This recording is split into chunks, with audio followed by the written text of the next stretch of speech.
Friends, welcome to EHS one solution. आज हम high voltage के ऊपर काम करने के लिए क्या क्या सेंसिटिव इंस्ट्रक्शंस है जानेंगे। जैसे मैंने इससे पहले वीडियो में मैंने बता चुका हूं पार्ट ए में कि हाई वोल्टेज के सिस्टम के ऊपर काम करने के समय हम कैसे शटडाउन लेंगे। उसके बाद हम लोग आज के वीडियो के ऊपर देखेंगे कि शटडाउन लेने के बाद ये डेड हुआ है कि नहीं हुआ है, उसको जानेंगे। एंड उसके साथ साथ सेफ्टी वर्किंग क्लियरेंस क्या होता है उसी के बारे में भी जानेंगे। दोस्तों, ये मेरा सीक्वेंस वीडियो है। जैसे मैंने पार्ट ए बना दिया है, शेयर भी कर लिया है आप लोगों के साथ। एंड अभी मैं पार्ट बी बना रहा हूँ, आगे पार्ट सी डी ई आने वाला है। जैसे इससे पहले मैंने लो और मीडियम वोल्टेज के ऊपर वीडियो बनाया था। लो और मीडियम वोल्टेज में हम कैसे काम करेंगे, उसको कैसे शटडाउन लेंगे, क्या क्या सावधानी बरतेंगे, उसके ऊपर मैंने वीडियो बनाया था। और ये मेरा अभी का जो वीडियो है ये हाई वोल्टेज के ऊपर वीडियो है। दोस्तों, जो मैंने रेफरेंस लिया है वो इंडियन स्टैंडर्ड कोड 5216 से लिया है और द इंडियन इलेक्ट्रिसिटी रूल्स 1956 से लिया है। ये इंडियन स्टैंडर्ड कोड को जानना और ये रूल्स को जानना बहुत ज़रूरी है दोस्तों, क्योंकि जब भी हम ट्रेनिंग मॉड्यूल्स बनाते हैं, जब भी हम कम्युनिकेशन करते हैं, कहीं ना कहीं ऑथेंटिकेट लिखा हुआ होना, स्टैंडर्ड हुआ होना चाहिए। क्योंकि ये जो है सेफ्टी के ऊपर मैं बता रहा हूँ, सेफ्टी के ऊपर हम बता रहे हैं। सेफ्टी जो है वो दूसरों का जान के साथ जुड़ा हुआ रहता है। तो जो भी हम कुछ बताएंगे ये कहीं ना कहीं स्टैंडर्ड और रेफरेंस होना चाहिए, ताकि सबको समझ में आए और काम सुरक्षित हो जाए। तो दोस्तों, यदि आपने सब्सक्राइब नहीं किया है, शेयर नहीं किया है, तो सब्सक्राइब कीजिए, शेयर कीजिए, ताकि दूसरों को भी पता चले कि क्या क्या सावधानी बरतना चाहिए जब भी हम हाई वोल्टेज के ऊपर काम करेंगे। तो पहले हम देखेंगे दोस्तों कि सेफ्टी वर्किंग क्लियरेंस क्या होता है। जैसे यह जो रेफरेंस मैंने लिया है द इंडियन इलेक्ट्रिसिटी रूल्स 1956 से लिया है। आप देखेंगे कि टेबल के ऊपर हाई वोल्टेज एक तरफ से लिखा हुआ है, दूसरी तरफ से सेफ्टी वर्किंग क्लियरेंस लिखा हुआ है। तो हाई वोल्टेज सिस्टम में 12 kV के लिए 2.6 मीटर का सेफ्टी वर्किंग क्लियरेंस चाहिए। वैसे 36 kV के लिए 2.8 मीटर की, 72.5 kV के लिए 3.1 मीटर की, 145 kV के लिए 3.7 मीटर की, 245 kV के लिए 4.3 मीटर की, 420 के लिए 6.4 मीटर की और 800 kV के लिए 10.3 मीटर की सेफ्टी वर्किंग क्लियरेंस चाहिए। दोस्तों, ये सेफ्टी वर्किंग क्लियरेंस क्या होता है ना? Safety working clearance is the minimum clearance to be maintained in air between the live part of the equipment on the hand.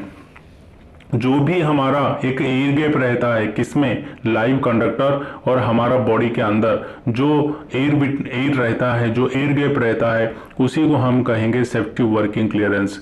यदि आपके हाथ में कोई इक्विपमेंट हो तो उसी के मामले में, उसी के सिलसिले में हमारा एयर गैप हो जाएगा कि जो हाथ में इक्विपमेंट हम पकड़े हैं उसका एंड और लाइव पार्ट के अंदर जो एयर गैप रहेगा उसी को कहा जाएगा सेफ्टी वर्किंग क्लियरेंस।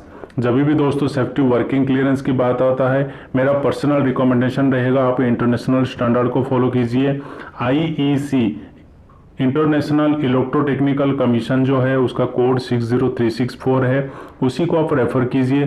क्योंकि सेफ्टी वर्किंग क्लियरेंस जो है वो बहुत क्रिटिकल होता है। उसका कैलकुलेशंस हॉरिजेंटली क्लियरेंस भी रहता है, वर्टिकली क्लियरेंस भी रहता है। तो और हम कोई इक्विपमेंट के साथ भी काम करते हैं तो उसका भी क्लियरेंस होना चाहिए। तो आप जब भी आप सेफ्टी वर्किंग क्लियरेंस के ऊपर आप काम करना चाहते हैं तो इंटरनेशनल स्टैंडर्ड को जरूर फॉलो कीजिए और मेरा चैनल सब्सक्राइब कीजिए, ताकि आपको इंटरनेशनल स्टैंडर्ड कोड क्या कहता है सेफ्टी वर्किंग क्लियरेंस को लेके वो भी आपको पता चल जाएगा। तो दोस्तों, अभी हम देखेंगे कि कैसे हम लोग जानेंगे। अभी पहले वीडियो में मैंने आपको बताया था कि शटडाउन हमने ले लिए हैं। अब शटडाउन लेने के बाद हम जानेंगे कैसे कि ये डेड हुआ है कि नहीं हुआ है। इसके लिए दोस्तों high voltage neon lamp contact indicator एक रहता है। जैसे पिक्चर में दिखाया गया है, 2 स्टिक रहता है, दोनों आपस में सीरीज कनेक्शन के साथ रहते हैं और एक नियॉन लैंप, एक इंडिकेटर लगा हुआ रहता है। ये phase to phase to earth connect करके हम लोग देख सकते हैं। यदि लाइट जलने लगेगा तो पार्ट्स जो है वो लाइव है, यदि लाइट नहीं जल रहा है तो ये पार्ट्स जो है वो डेड है। ये जो हमने शटडाउन लिया वो सक्सेस है। तो इस तरह हम नियॉन लैंप कॉन्टैक्ट इंडिकेटर को भी यूज कर सकते हैं ये जांच करने के लिए कि हमने जो शटडाउन लिया है वो apparatus, वो इक्विपमेंट डेड है कि नहीं है। तो दोस्तों जब भी आप शटडाउन लेते हो बहुत सारे कन्फ्यूज़न रहता है कि ये लाइन डेड हुआ है कि नहीं हुआ है।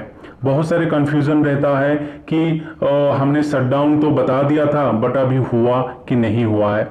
उसी मामले में दोस्तों, उसी सिलसिले में ये जो contact neon lamp control contact detector है, ये बहुत काम आएगा आपको। बहुत दो स्टिक रहता है, आपस में सीरीज कनेक्शंस रहता है। और दोस्तों जब भी इसको खरीदते हो तो इसके ऊपर एक लेबल लगा हुआ रहता है और लिखा रहता है कि ये मैक्सिमम वोल्टेज कितना तक है। उससे बियॉन्ड हमको यूज नहीं करना है, उससे आगे हमको यूज नहीं करना है। और जब भी आप यूज करोगे आप मैनुअल उसको पढ़ लो, अच्छे से जान लो, और कोई एक्सपीरियंस ऑथराइज कॉम्पिटेंट पर्सन ही इसको यूज कर सकता है जब भी आप यूज करना चाहो। तो दोस्तों आज के वीडियो में इतना ही। नेक्स्ट हम देखेंगे कि पार्ट सी में हम और क्या क्या जानकारी जानेंगे कि हाई वोल्टेज के साथ काम करने के लिए और क्या क्या सावधानी हमको बरतना चाहिए। Thank you.